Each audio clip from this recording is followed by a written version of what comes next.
Welcome back to the podcast. Before we get started, please be praying for Pastor John, who is right now in the midst of a very busy ministry month here in January to start the year. He began January, of course, preaching at the Cross Conference in Louisville. A little later, he spoke at the G3 Conference in Atlanta, and now he prepares for the 2019 BCS Pastors Conference on Christian Joy.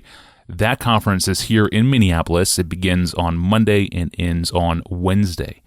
So your prayers would be appreciated for him, for the organizers, and everyone who will be in attendance there. Hope to see you there. And with Pastor John tied up, we're joined this week by Pastor Tim Keller from New York City to talk vocation and about his really helpful book, Every Good Endeavor, Connecting Your Work to God's Work. I have a handful of questions to toss his way. Admittedly, it's a bit scattershot. We'll talk to college graduates, we'll talk to parents, and we'll talk to Christians who feel stuck in their jobs. And I began by asking Dr. Keller, why does a biblical view of vocation seem so underdeveloped in the lives of so many Christian workers today? Well, I think it's probably because of the fact that the church doesn't have a uniform, it's not a consensus view on how the church is supposed to relate to culture more generally. And, actually, there's another book, this book, Center Church, in which I try to tackle that. I don't tackle it in the Every Good Endeavor book. But basically, you've got very different views on how the church should relate to the culture. It's based on very different views about common grace. It's based on somewhat different views about actually the role of the institutional church. And because of that, I think the doctrine of vocation, which everybody says, oh yeah, it's really important that all work is a calling from God, and that where work is important, and that God has to come to, you need to bring your faith and God to bear on your work. That's important. But then the problem is that doctrine of vocation gets caught up in this controversy. And then so people come out, really, since there's no consensus on how to relate to the culture, there's no consensus on what vocation means. Right. I'm thankful for the ways you clear up some of the confusion and help us work towards clarity. In fact, early in your book, Every Good Endeavor, you write two sentences that I think capture a major theme in the book. You write this, quote, "A job is a vocation only if someone else calls you to do it and you do it for them rather than for yourself. Thinking of work mainly as a means of self-fulfillment and self-realization slowly crushes the person and undermines society itself." That is a powerful statement. So where does this crushing individualism in the workplace come from? Where does it originate?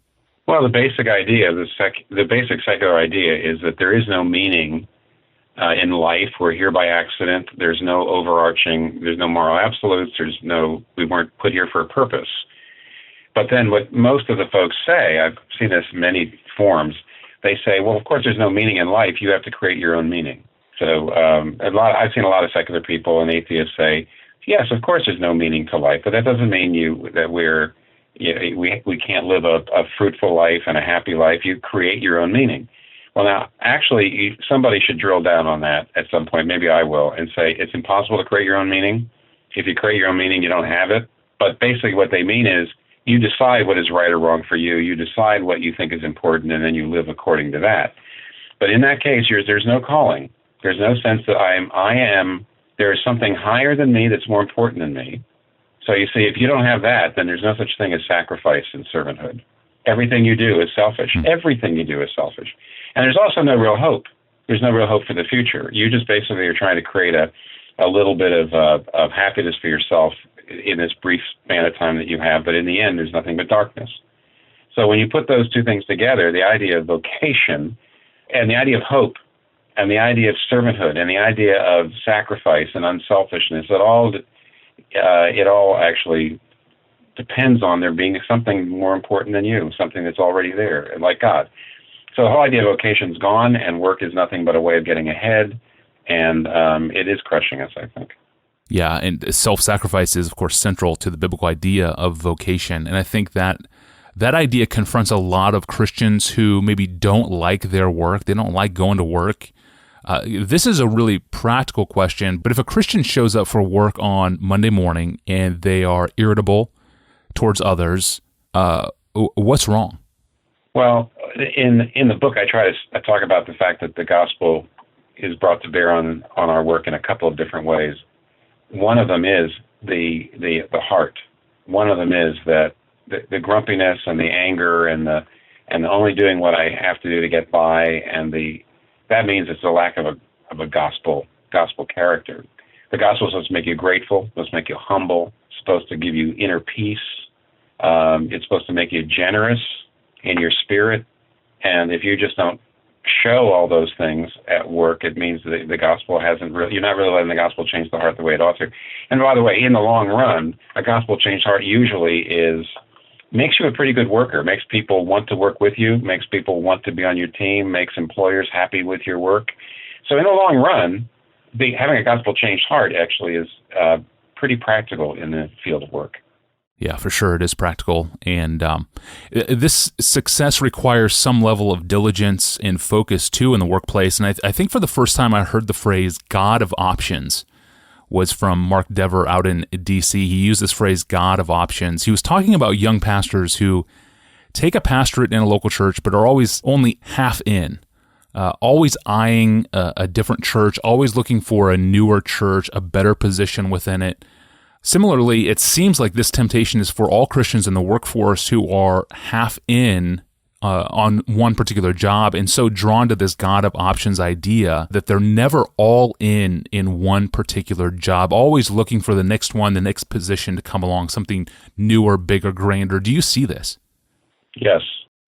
I'm being a little ironic when I just say yes, but your question was well stated, and I agree with it. I can just add this. People are looking for the more fulfilling thing. Very often they say, I'd like something that is just a job that's just a little more exciting to me. This job's a little boring to me, and better paying.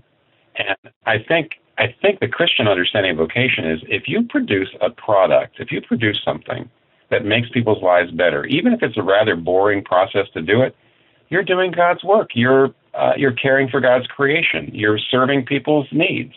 Why does it have to be why does the process have to be incredibly fulfilling when you know that you are doing something that helps people? And I do think that's part of what I mean when I say that we've lost the idea of calling, and we are looking now at work as ways of fulfillment, and that actually in the end crushes you. So you're always half out, as you said. Yep. Well, I want to return to this topic of what you would say to a Christian who feels stuck in their job, because I think there's more to say here. And I know there's a number of listeners who have asked questions about this over the years, and I want to have you address that more next time. I also want you to talk to parents about how to train their kids towards embracing diligent labor. There's a lot to cover next time with Tim Keller talking with us about his book, Every Good Endeavor, Connecting Your Work to God's Work. I'm your host, Tony Reinke. Thanks for listening to the Ask Pastor John podcast. We'll see you on Friday.